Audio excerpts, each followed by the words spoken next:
সেটা আমার প্রশ্ন।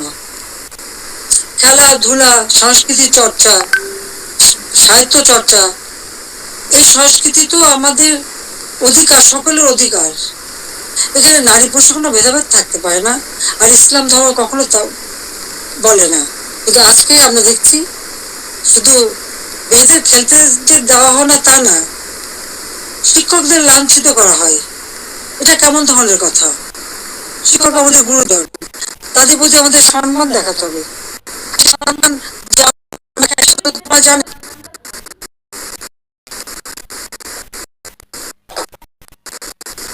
এমনকি আমি প্রধানমন্ত্রী হওয়ার পরেও আমার শিক্ষক, তাদেরকে আমি সম্মান করতাম। আমার স্কুলের শিক্ষক যাদের সঙ্গে দেখা হওয়ার সাথে সাথে আমি সম্মান করতাম, তাদের পা ধরে সালাম করতাম, তখন শিক্ষক গুরুজন।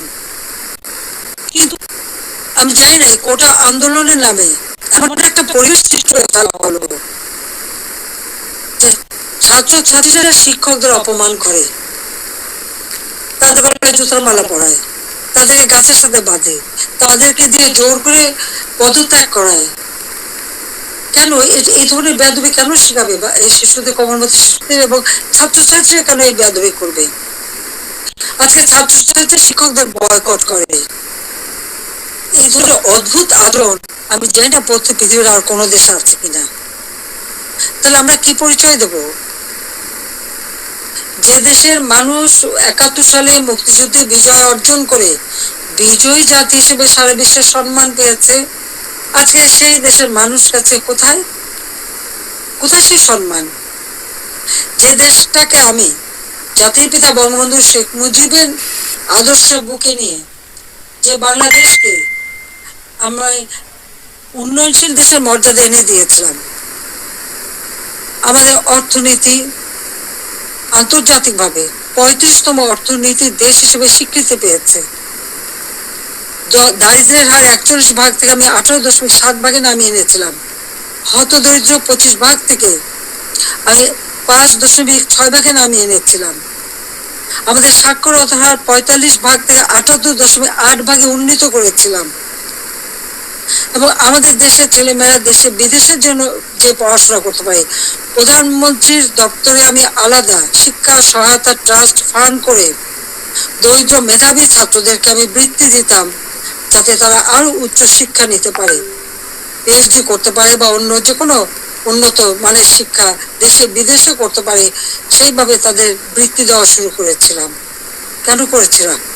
আমাদের তরুণ প্রজন্মের ভবিষ্যতের জন্য। কারণ যারা এদেশ একদিন দায়িত্ব নেবে, তার জন্য সুষ্ঠুভাবে দেশকে এগিয়ে নিয়ে যেতে পারে, সেই লক্ষ্য নিয়েই তো। আজকে আমি দেখি শিক্ষার অধিকার থেকে বঞ্চিত করা হচ্ছে, বিভিন্ন বিশ্ববিদ্যালয় থেকে ছাত্রদের বের করে দেওয়া হচ্ছে, তাদের সার্টিফিকেট বাতিল করা হচ্ছে, তাদের শিক্ষাবর্ষ কেড়ে নেওয়া হচ্ছে। কি অপরাধ তাদের? আমরা যখন বৃত্তি দিয়েছি, আমরা যখন মানুষকে সহযোগিতা করেছি, আমরা তো কোনো দল দেখিনি। দল মত নির্বিশেষে মেধাবী যারা, তারাই চাকরি পেয়েছে, তারাই সুযোগ পেয়েছে, তাদের জন্য আমি করেছি। আমি প্রধানমন্ত্রী হিসেবে মানুষকে মানুষ হিসেবেই দেখেছি। হ্যাঁ, একটা দেশে মাল্টি পার্টি সিস্টেম থাকে, বহুদলীয় গণতন্ত্র, সেখানে সকলের মতের ভিন্নতা থাকতে পারে, কিন্তু তার মানে এই না যে সকলের অধিকার থেকে কেড়ে নিতে হবে। ছাত্রদের শিক্ষার অধিকার, এটা ছাত্রদের অধিকার, দল মত নির্বিশেষে সকলের অধিকার। সেই অধিকার থেকে কাউকে বঞ্চিত করা, এর থেকে অন্যায় আর কিছু হতে পারে না। কিন্তু দুর্ভাগ্যের বিষয় যে আমরা দেখি সেই বৈষম্যহীন আন্দোলনের মাধ্যমেই আজকে বৈষম্য সৃষ্টি করা হচ্ছে, ছাত্রদের শিক্ষার অধিকার থেকে বঞ্চিত করা হচ্ছে, শিক্ষকদের অপমান করা হচ্ছে, শিক্ষা প্রতিষ্ঠানগুলির পরিবেশ নষ্ট করা হচ্ছে। কেন এই অবস্থা থাকবে? বাংলাদেশে 2024 সালে যে ঘটনা ঘটলো, পুলিশদের পিটিয়ে পিটিয়ে হত্যা করা, একটা অন্তঃসত্ত্বা নারী পুলিশ যে বারবার বলছে, ভাই আমাকে মারবেন না, আমার পেটে বাচ্চা। মানুষ এত অমানুষ হয় কিভাবে যে তাকে পিটিয়ে পিটিয়ে হত্যা করা হলো? আগুন দিয়ে পুলিশ ফাঁড়িতে জ্বালিয়ে দেওয়া এবং সেখানে আগুন দিয়ে পুড়িয়ে ফেলা, মানুষকে মেরে পা বেঁধে ঝুলিয়ে রাখা, ঠিক কসাইখানায় পশু জবাই দিয়ে যেমন পা বেঁধে ঝুলিয়ে রাখে সেইভাবে তাদের ঝুলিয়ে রাখা। যারা এমনকি তাদেরকে এমন ভাবে অপমান করা, কাপড় খুলে নিয়ে তাদেরকে এক একজনকে কিভাবে বেজ্জত করা। যারা এইসব ঘটনা করছে তাদের মধ্যে কি এতটুকু মানবিকতা নেই, এতটুকু শালীনতা বোধ নেই? কি করে একটা মানুষ এভাবে মানুষকে অত্যাচার করতে পারে? আমরা তো 15 বছর 7 মাস তো ক্ষমতায় ছিলাম, এভাবে তো আমরা কাউকে অপমান করিনি বা এভাবে দলীয়করণ আমরা করিনি। ব্যবসা বাণিজ্য আজকে কেউ করতে পারছে না, ব্যবসায়ীদের উপর অনবরত আক্রমণ, গ্রেপ্তার, কলকারখানা বন্ধ, হাজার হাজার শ্রমিক বেকার হয়ে যাচ্ছে। আজকে কৃষক চাষ করতে পারছে না, সার নেই, বিদ্যুৎ নেই, সেচ দিতে পারে না। এই অবস্থা তো বাংলাদেশে ছিল না, আমি তো এই অবস্থা রেখে আসিনি। বাংলাদেশে মানুষের খাদ্য নিরাপত্তা নিশ্চিত করেছি। উত্তরবঙ্গে মঙ্গা লেগেই থাকতো, সেখানে মঙ্গা দূর করেছি। যারা একবেলা খাবার পেত না, অন্তত 3 বেলা তারা খাবার পেত। বিদেশ থেকে পুরোনো কাপড় এনে পরানো হতো। ওই আওয়ামী লীগ সরকার আসার পর তো বিদেশ থেকে পুরোনো কাপড় এনে পরানো লাগেনি। অন্ন, বস্ত্র, বাসস্থান, চিকিৎসা, শিক্ষা সব ব্যবস্থাই তো করেছিলাম। কমিউনিটি ক্লিনিকের মাধ্যমে 30 প্রকার ঔষধ বিনামূল্যে দেওয়া হতো। আন্তর্জাতিক মানের চিকিৎসা সেবা দেওয়ার জন্য আন্তর্জাতিক মানের হাসপাতাল তৈরি করেছে, বেসরকারি খাতে উন্মুক্ত করে দিয়েছে।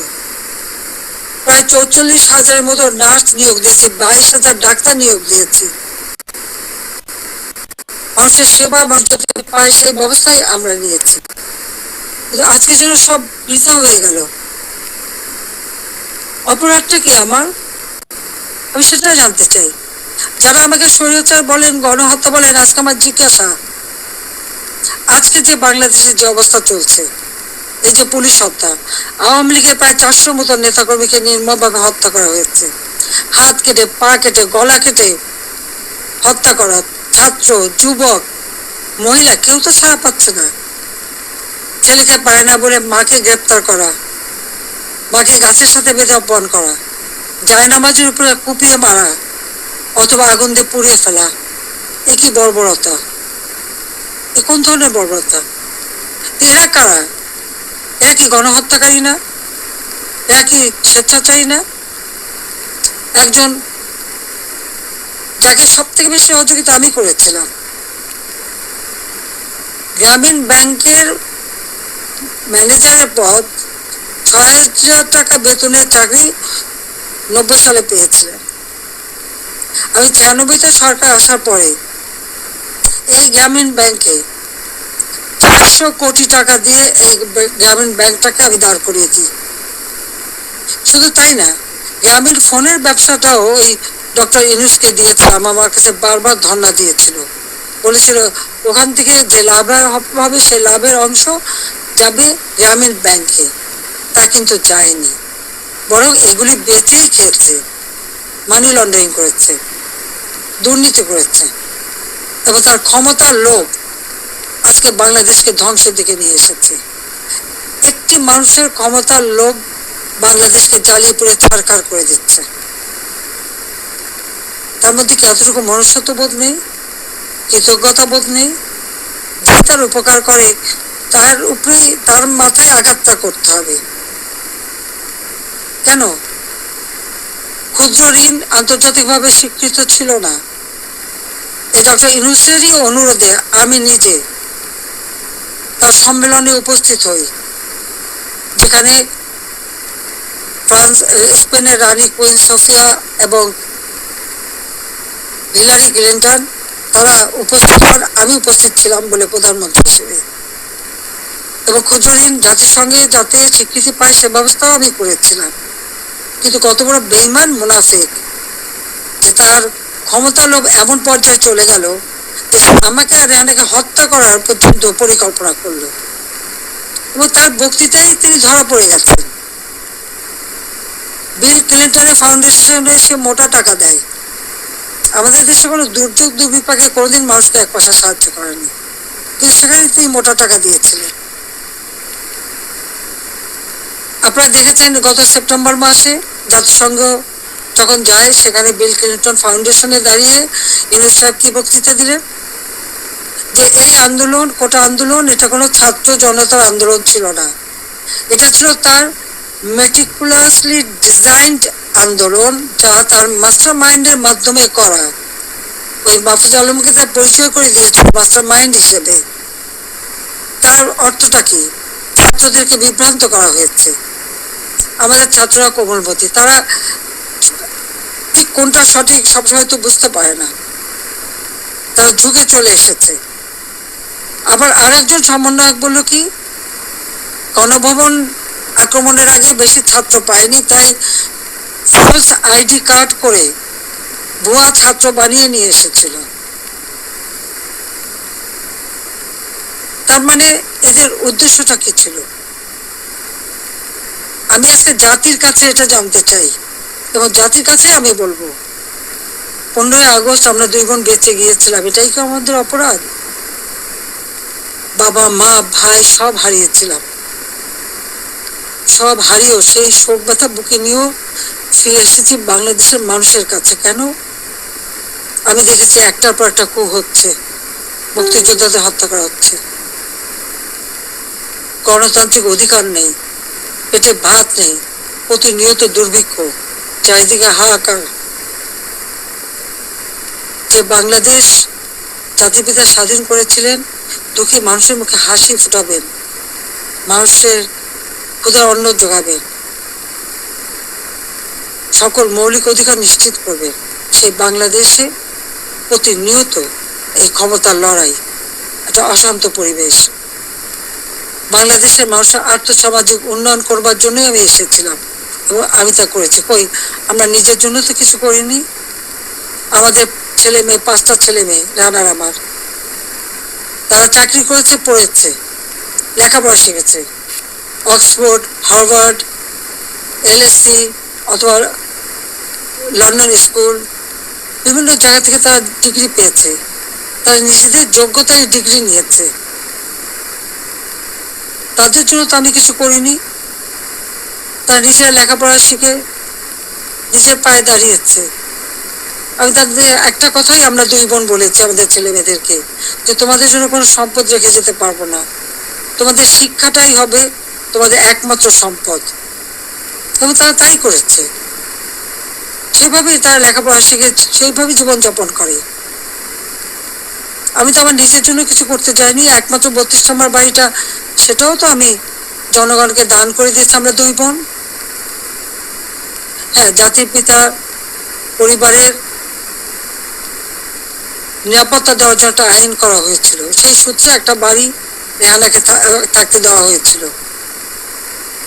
আর আমার স্বামী, তিনিও চাকরিজীবী নিউক্লিয়ার সায়েন্টিস্ট ছিলেন, তার একটা বাড়ি 5 নম্বরে, যেটা জয়পুতুলের। আজকে সেই বাড়িও পুড়িয়ে দেওয়া হয়েছে, রেহানার বাড়িও লুট করা হয়েছে।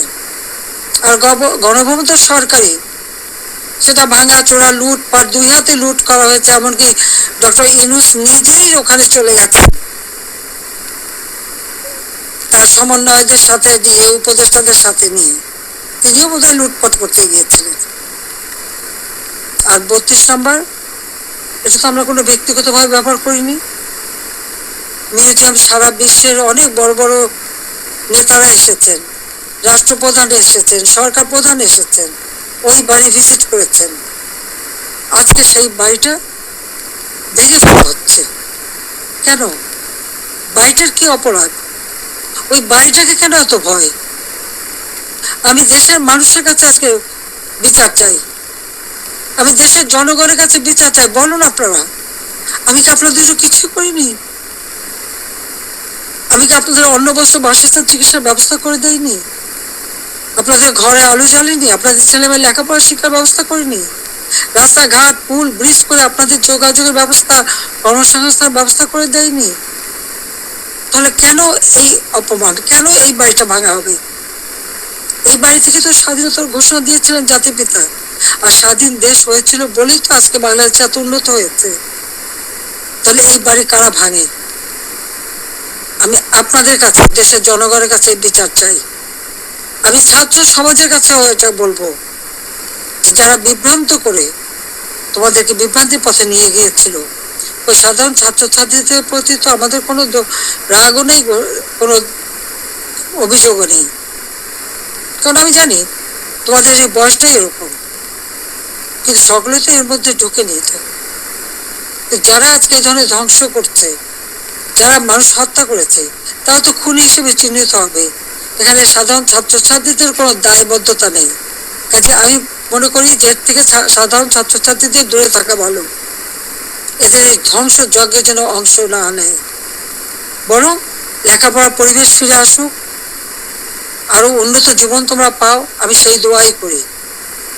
কিন্তু যে ইতিহাস আমাদের রক্তের অক্ষরে লেখা, সেই ইতিহাস ভুললে পরে নিজেদের অস্তিত্ব থাকবে না। সেই ইতিহাস ভুললে পরে আমরা বিশ্বে মাথা তুলে দাঁড়াতে পারবো না, চলতে পারবো না। 15 আগস্টের পরে আমরা পারতাম না। খুনের জাতি হিসেবে পরিচিত ছিল এই দেশ, ভিক্ষার জাতি হিসেবে পরিচিত ছিল, প্রাকৃতিক দুর্যোগের দেশ হিসেবে পরিচিত ছিল। আমি সেখান থেকে বাংলাদেশকে উন্নত করে উন্নয়নের রোল মডেল হিসেবে সারা বিশ্বে বাংলাদেশের সম্মান নিয়ে এসেছিলাম। সারা বিশ্ব বাংলাদেশের উন্নয়নকে বিস্ময় বলে পরিচয় করত, তারা বিস্ময় বলে স্বীকার করত। কিন্তু 2024 সালের এই আগস্ট মাস থেকে আজকে বাংলাদেশ আবার সেই ধ্বংসের দেশ। আমার একটা প্রশ্ন, জুলাই 15 তারিখ থেকে যত রকমের হত্যাকাণ্ড, পুলিশ হত্যা, আওয়ামী লীগ নেতাকর্মী হত্যা, ছাত্র হত্যা, শিশু হত্যা, যত হত্যা হয়েছে, কেন ইন্ডেমনিটি দেওয়া হলো? অপরাধ করলে অপরাধীদের শাস্তি পেতে হবে। যারা অগ্নিসংযোগ করা হলো, ওই মেট্রো রেল, তারপরে এক্সপ্রেসওয়ে, ফ্লাইওভার, বা প্রত্যেকটা বিটিভি থেকে শুরু করে প্রতিটি প্রতিষ্ঠানে যে আগুন দেওয়া হলো, এবং সেটা সমন্বয়ক একজন বলেছে, পুলিশ হত্যা না করলে মেট্রো রেলে আগুন না দিলে নাকি বিপ্লব সফলতা। কিসের বিপ্লব? এই হত্যাযজ্ঞ ধ্বংসলীলাই কি বিপ্লব? বিপ্লবের অর্থ বোঝে? তারা নিজেরাই স্বীকার করছে, আর সেখানে তাদেরকে ইন্ডেমনিটি দেওয়া হয়েছে। অপরাধ যারা করে তারাই দায় মুক্তি পায়, আর অপরাধী তাদের এই বিচার কিন্তু একদিন না একদিন হবেই, এটা সকলে মনে রাখতে হবে। তো আমি আজকে এখানে ছাত্র সমাজ আছে, আমি সবাইকে বলবো অন্তত মনোযোগী হও পড়াশোনায়, নিজের পায়ে দাঁড়াও, নিজের পিতা মাতাকে সম্মান করো, শিক্ষকদের সম্মান করো, নিজের শিক্ষা প্রতিষ্ঠান, এই প্রতিষ্ঠান কোনো জঙ্গিদের হাতে তুলে দিও না। শিক্ষার অনেক কষ্ট করেই আমরা শিক্ষার পরিবেশ এনেছিলাম, যেখানে প্রতিদিন বোমাবাজি আর অস্ত্রের ঝনঝনানি ছিল, সেখান থেকে মুক্ত করে চমৎকার পরিবেশ করে দিয়েছিলাম, কোনো সেশন জট ছিল না। কিন্তু আজকে আবার সেই সেশন জট, আজকে আবার একটা দুঃসময় যাচ্ছে। আমাদের এই তরুণ সমাজই পারে এখান থেকে পরিবর্তন আনতে। যে চেতনা নিয়ে লাখো শহীদ রক্ত দিয়েছে, সেই চেতনাকে ধ্বংস হতে দিও না, তাহলে নিজেরা বিদেশেও মুখ দেখাতে পারবে না, দেশেও না, মানুষের ধিক্কার ছাড়া কিছু জুটবে না। কাজে সকলে সাধারণ শিক্ষার্থীদের বলবো, তোমরা দেশকে ভালোবাসো, দেশের মানুষকে ভালোবাসো, মানুষের কল্যাণে কাজ করো। আর যারা জঙ্গি সন্ত্রাসী, অগ্নিসংযোগ, মানুষ হত্যা আর এই ভাঙচুর করতে পারে, ইতিহাস মুছে ফেলতে চায়, তাদেরকে ধিক্কার জানাও। আজকে আবার আমি এখান থেকে বিদায় নেবো, তার আগে আমি এটুকুই বলবো, দেশের মানুষের কাছেই আমার জিজ্ঞাসা, যারা মানুষ হত্যা করে, যারা ধ্বংসযজ্ঞ চালায়, তারা ফ্যাসিবাদী, না যারা মানুষের কল্যাণ করে, অন্ন বস্ত্র বাসস্থানের ব্যবস্থা করে, ঘরে ঘরে আলো জ্বালে, দেশের মানুষকে উন্নত জীবন দেয়, তারা ফ্যাসিবাদী, তারা স্বৈরাচার? এটা দেশের জনগণই বিচার করবেন। আমি তো আপনাদের কল্যাণে কাজ করেছি, দেশের মানুষের কল্যাণে কাজ করেছি, নিজের দিকে তো তাকাইনি, নিজের কি আছে না আছে সে তো দেখিনি, শুধু আপনাদের কল্যাণের জন্যই সবটুকু উজাড় করে দিয়ে দিন রাত পরিশ্রম করে মাত্র 15 বছরের মধ্যে বাংলাদেশকে উন্নত দেশ করেছি, উন্নয়নশীল দেশের মর্যাদা এনে দিয়েছি। যা বিশ্বে বাংলাদেশের মর্যাদা অর্জন করেছিল, আজকে সব ধ্বংস হয়ে গেছে। তবে আমি একটু আশাবাদী, হ্যাঁ, আমাদের যে স্মৃতিটুকু নিয়ে দুই বোন বেঁচেছিলাম, আজকে সেই স্মৃতিটুকু ভেঙে ফেলা হচ্ছে। এর আগে আগুন দিয়ে পুড়িয়েছে, আজকে তা ভেঙে ফেলা হচ্ছে। হ্যাঁ, একটা দালান ভেঙে ফেলতে পারে, ইতিহাস মুছতে পারবে না। একবার ভাঙলে আবার আমরা করতে পারবো। এই বাংলাদেশ আবার মাথা তুলে দাঁড়াবে, বাংলাদেশের মানুষ আবার বিশ্ব দরবারে মাথা উঁচু করে দাঁড়াবে। আল্লাহ যখন বাঁচিয়ে রেখেছেন, তো নিশ্চয়ই আমার কিছু কাজ বাকি আছে, সেটুকু করার জন্য আল্লাহ বাঁচিয়ে রেখেছেন। নইলে বারবার কেন মৃত্যুর হাত থেকে বেঁচে আসবো? মানুষের দোয়া, উপরে আল্লাহ রাব্বুল আলামিন ওই গ্রেনেড হামলা, গুলি, বোমা সব জায়গা থেকে তো আমাকে রক্ষা করে নিয়ে এসেছেন। এবারেও তো সেই একই অবস্থা। এবার তো একটাই লক্ষ্য ছিল, তার মেটিকুলাস ডিজাইনই ছিল ইউনূস সাহেবের আমাকে দুই বোনকে হত্যা করা। তারপরেও কিভাবে আল্লাহ আমাদেরকে রক্ষা করেছেন। কাজেই আবার বাংলাদেশ ফিরে আসবে, মুক্তিযুদ্ধের চেতনা গড়ে উঠবে। শহীদের রক্ত কখনো বৃথা যেতে পারে না, এটাই আমার কথা।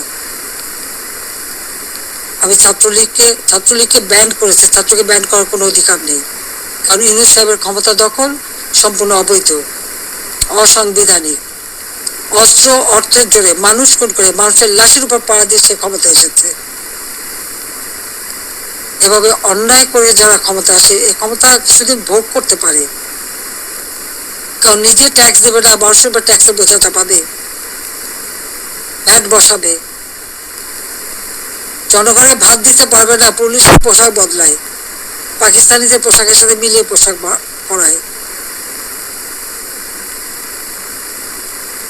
কৃষক চাষ করতে পারে না, সার পায় না, সেচ পায় না, শ্রমিক কাজ পায় না, শ্রমিকদের বেকার করে দেয়, অথচ নিজের অর্থ সম্পদ ঠিকই আছে এবং অর্থ পাচার করা অব্যাহত রেখে দিয়েছে। এ অন্যায় আল্লাহ রাব্বুল আলামিনও সইবে না। এবং বাংলাদেশের মানুষকেও বলবো, আপনারাও এই অন্যায়ের প্রতিবাদ করবেন, প্রতিরোধ গড়ে তুলবেন, বাংলাদেশকে এভাবে ধ্বংস হতে দেবেন না। আমি আছি আপনাদের পাশে, আমি যত দূরেই থাকি না কেন, আমার মন আপনাদের সাথে আছে, আর আপনারা আমার মনের ভিতরে আছেন। বাংলার জনগণকে নিয়ে তো সব শোক ভুলেছি, বাংলাদেশের মানুষকেই তো একটা নিজের পরিবার হিসেবে আমি নিয়েছিলাম, আর সেভাবে নিজের ছেলে মেয়েকে স্নেহ বঞ্চিত করেছি, কিন্তু আপনাদের জন্য দিন রাত পরিশ্রম করেছি।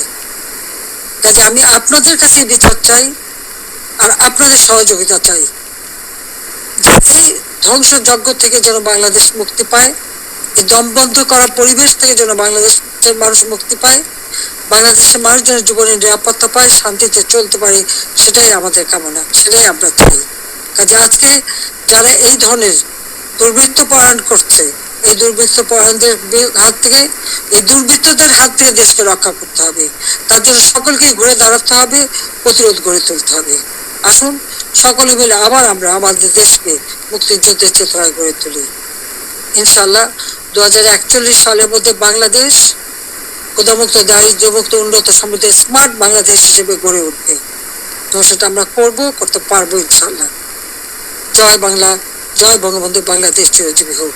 ছাত্রলীগকে ধন্যবাদ আজকে এই সুযোগটা করে দেওয়ার জন্য। তোমরা ভালো থাকো, তোমাদের দোয়া করি। সেই সাথে সাথে সকল ছাত্র সমাজ, তাদের জন্য আমার দোয়া, আশীর্বাদ রইল। সবাইকে আবার বলবো, মনোযোগ দিয়ে লেখাপড়া শেখো, দেশকে ভালোবাসো, দেশের মানুষকে ভালোবাসো, দেশের কল্যাণে কাজ করো। আমার দোয়া, আশীর্বাদ সবসময় তোমাদের জন্য থাকবে। খোদা হাফেজ। জয় বাংলা, জয় বঙ্গবন্ধু।